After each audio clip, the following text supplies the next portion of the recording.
The Charlotte Hornets select Shai Gilgeous-Alexander from Hamilton, Canada. The Charlotte Hornets select James Bouknight from the University of Connecticut. The Charlotte Hornets select Tijian Salon from Cholet, France. Hornets select LaMelo Ball from Chino Hills, California. The Charlotte Hornets select Jalen Duren from the University of Memphis. So let me get this straight. In 2020, the Charlotte Hornets draft LaMelo Ball, a franchise-changing talent, and somehow, 5 years later, they're still rebuilding, but worse. No direction, no culture, no progress. And this isn't one of those, oh, injuries ruined them stories. Nah. This is self-inflicted, because if rebuilds are won in the draft, then the Hornets didn't just lose, they actively threw the game.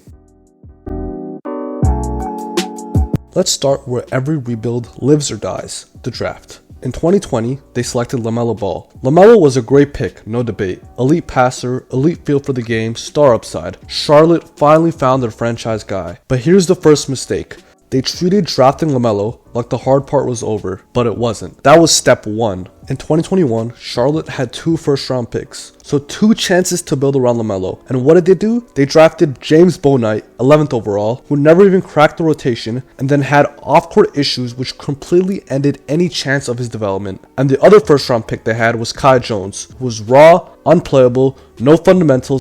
This man was a bona fide scrub. He can't play. No disrespect whatsoever, but I'm sorry to tell everybody the truth. The man cannot play the game of basketball. He has small hands. He can't catch the ball. He's got bad feet. He can't really move, even though he's mobile. Doesn't really know what he's doing. Doesn't have a post move that he puts to memory that he can do 2 times in a row. He has no game whatsoever. Plays no defense. Doesn't have the heart, the passion, or anything that comes with it. And eventually, off-court incidents made him a total loss. And listen, this isn't about judging people personally. This is about risk management. You don't draft high-risk players back-to-back when you have no veterans, no culture, and no structure. That's how rebuilds spiral. 2 first-round picks, 0 value. Then comes 2022. Charlotte drafts Jalen Duren, a young, athletic, high-upside center, and immediately trades him away on draft day. Instead, they end up with Mark Williams. Mark Williams is fine, but Duren had more upside, more trade value, and more long-term flexibility. This is a recurring theme I see with the Hornets. They draft talent, panic, trade it early, and get way less back. Good teams like the Thunder stack talent. Teams like the Hornets keep reshuffling it. In 2023,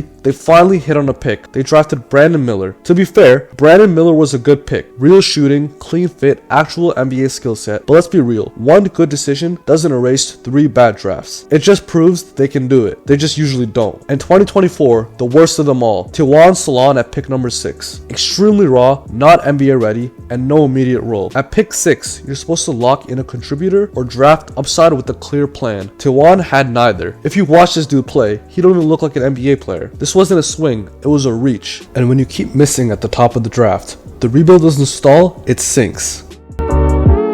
Here's the part that should scare every Hornets fan. LaMelo Ball is the longest tenured player on the team. Hear that again. LaMelo Ball is the vet. And look, I get it. LaMelo is crazy talented, but he came into the league young, flashy, and immature, and with a massive green light on any shot he takes. That's normal. What's not normal is never surrounding him with any veteran leadership, accountability, or any stability. Instead, Charlotte drafted more raw players and hoped vibes would fix everything. So now you've got young players learning habits from other young players, no standards, and no culture. No disrespect, but if LaMelo Ball is the guy everyone's looking up to, you're already behind. That's not his fault. That's organizational malpractice.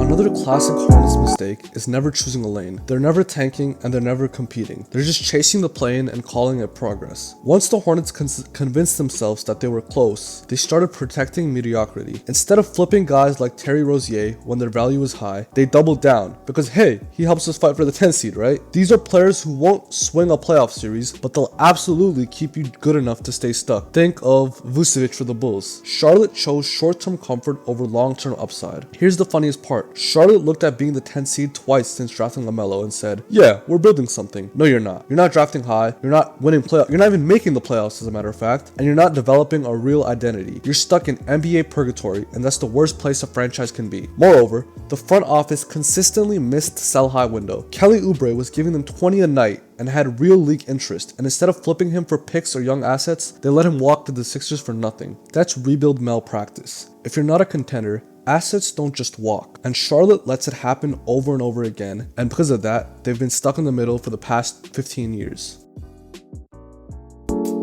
And then there's development, or the lack of it. Since drafting LaMelo, Charlotte has had constant roster turnover, no consistent system in place, and no real defensive identity. And that starts at the top. I'm looking at you, MJ. They fired James Borrego, a coach who at least showed flashes of modern offense and player development, right as the rebuild should have been stabilizing. Then they brought back Steve Clifford, a coach whose system is built for grinding out wins, not developing young players. So now you've got a rebuild being coached like it's 2012 again. That mismatch matters. Young players don't know what their role is, what's expected of them, or how they're supposed to improve year to year. Look at guys like James Bouknight, never had a defined role or a clear development plan, and was basically left to float until he committed a crime. Joking. Until he disappeared from the rotation entirely. Kai Jones, raw talent, zero structure, zero accountability. That situation spiraled fast, and Charlotte had no guardrails in place. Even with someone like Mark Williams, the flashes are there, but the development feels accidental, not intentional. There's no system consistently putting him in positions to grow. Now, compare that to teams like OKC or San Antonio. Even when those teams lose, you can see what they're trying to build, how players fit, and what skills are being emphasized. With Charlotte, it's just noise, different lineups, different priorities, and who can pull off the best fit when they're not playing. Talent doesn't develop in chaos, and Charlotte has been chaotic for 5 straight years.